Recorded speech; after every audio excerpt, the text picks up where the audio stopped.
Hi, and welcome to another episode of Dog Talk with Pack Leader. Today we're going to talk about pack introductions.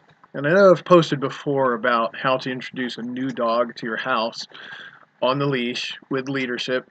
But pack leadership is multifaceted, so that when we have a pack, whether it's humans, dogs, cats, birds, lizards, hamsters, bunnies, whatever the pet is, it's all part of our pack. And so there are introductions in a correct way to be able to make sure that everybody stays safe and everybody is understanding that we are the pack. The most important thing of all, as usual, is to control the excitement and for you to stay as calm as you want your dog to be. If we get excited, our dogs are going to get excited also, and that just feeds the whole closed loop. We don't want that to happen. We want calm leadership. So to introduce your new dog to a pack, we want to make sure that the first introduction to you always goes correctly. This is kind of a recap of what we've talked about before, but before you even leave from wherever it is that you picked your dog up from, you need to take a short walk. That creates the leadership. And putting the dog in the car means that we still maintain the leadership that you just kind of identified on the walk.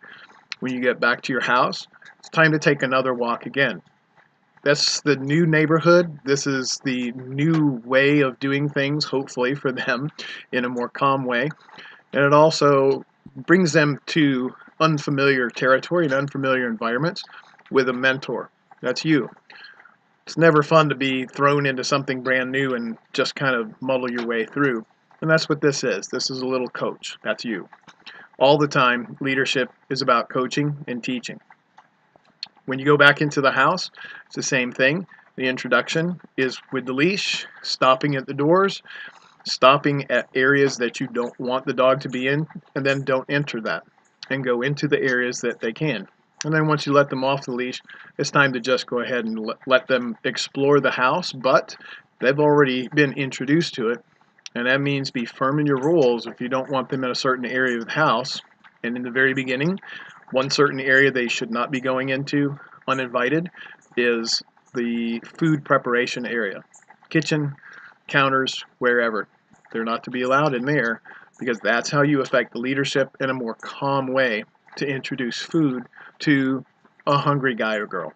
But now let's talk about how to introduce your new dog, your new pack member, to your existing pack. One way is, of course, the same thing as we just talked about, walks in the timing that we're talking about. And then when we return back to the house, it's time to get our other pack members and all go for a walk. I didn't say introduce them. I didn't say let them go face to face. I said let's all go for a walk. That means everybody in your house, everybody, even little ones, because they're part of the pack and they are part of pack leadership. Everybody takes a walk side by side. Control energy, control the excitement, and that means all the pack leaders have to remain more calm and more assertive about rules. It's just a matter of taking a walk. Why that's foundational is because when pack members believe they are part of a pack, they don't see the other pack members as enemies.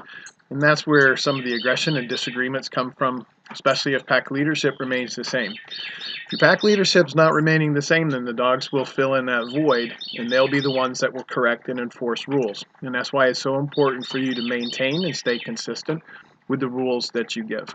After your walk, they can meet, but that's still side to side, not face to face. So everything's slower, everything's easier. Then they can sniff, monitor behavior, monitor excitement. They can sniff each other. Don't get tense just because they're sniffing. Remember, that's a handshake, and they have to understand and identify scent and energy. And that includes everybody who is human and pack leader. Our energy really does affect our dog's energies. But now what about cats? Cats can be a little problematic, first of all, because some cats, when they're not familiar with dogs, will run. Running is a game, and then chase is a game. But our cats are our pack members, and they're still off limits also. The introductions are the same, with the exception of we're not going to go take a pack walk. Cats are not necessarily that much of a pack walker, especially with dogs.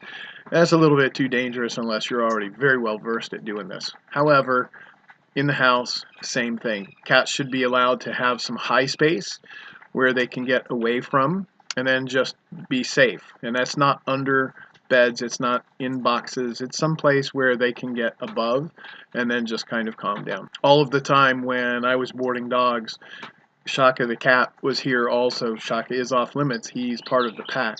All of the dogs understood that because I enforced the rules, or Lisa enforced the rules, and Shaka also enforced the rules. He wouldn't run, he'd stay calm, but he'd give him that pack leader look like that's too much. And that's what we do, because if the cat's doing that, that's clearly a sign that perhaps we should have stepped in already. But that's our job. Introduce on a leash, no excitement whatsoever. The second the dog starts making sound in a more excited way, then that's a correction. And it's a firm correction because we don't want that to happen, number one, at all, but number two, when we're not around. Cat has to learn, and as well the dogs have to learn.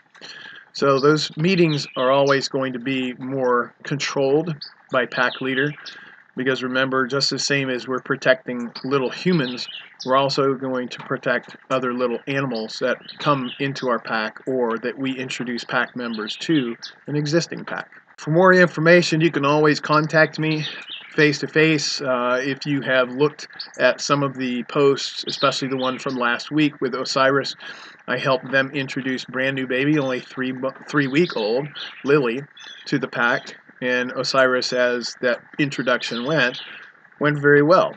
He did use his nose, that's what we wanted, but he doesn't get a chance to get close to baby because that's not what we're going to do. And then he got a chance to walk around, be able to sniff, but not be too intent or interested in baby. I've done that a number of times with other families, and it always turns out exactly the same. Our very firm rules about how excited you're ever going to be or how close you're ever going to be with baby is the utmost important part of pack leadership. Remember, we protect everybody, not just potential victims, but we're also going to protect our pack as human babies get older, and we want to make sure that they know how to treat the dogs in their pack correctly and respectfully.